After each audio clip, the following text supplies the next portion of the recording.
Hi, my name is Attorney Walter Rudolph Hnot III, and I'm with Disability Resolution PA. Let's go over question number 13. Part-time versus full-time trick ALJ question.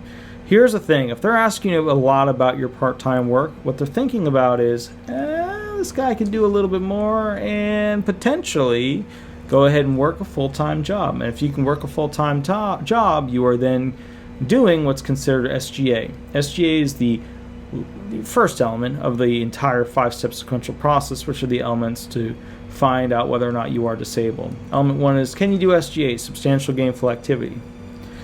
That's all a numbers game. It's a how much money are you earning per month. So let's take a look at this. Remember, some part-time work is SGA. Part-time. So walk me through this. Are you working part-time or full-time? Claimant John says part-time. What are you making about every month? Or what are you making every week? Oh, I'm making about $400 a week. $400, $800, $1,200, $1,600, boom, not disabled. Not eligible for that month, making too much money. Now there are things where you get a failed work attempts and blah, blah, blah, and then it doesn't count. There's caveats and exceptions and yada, yada, yada. That stuff exists, okay? I stand there, I understand, yada, yada, yada. Okay, so let's go through some of this stuff. Part-time versus full-time work. Remember, when they ask you about this, explain why. Explain why your part-time job is very different and limited compared to a full-time job. Explain why your employer can't give you a full-time job. Explain why you don't do all the functions. You have accommodations in the workplace so that you don't have to do the full functions. You don't have to take the trash out because it's too heavy. You don't have to run the register because you can't remember all the functions and the keys and blah, blah, blah, blah, whatever. Remember those things, okay?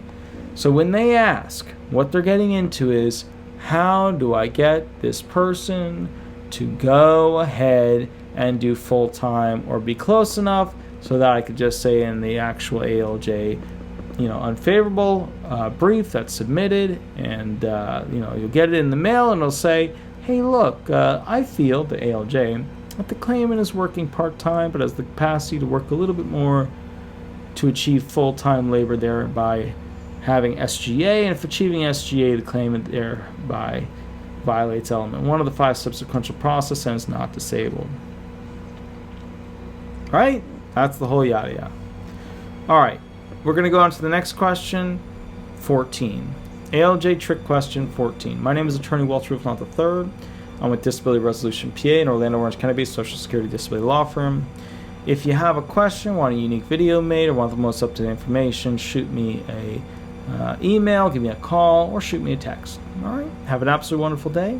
Thank you so much. Bye-bye.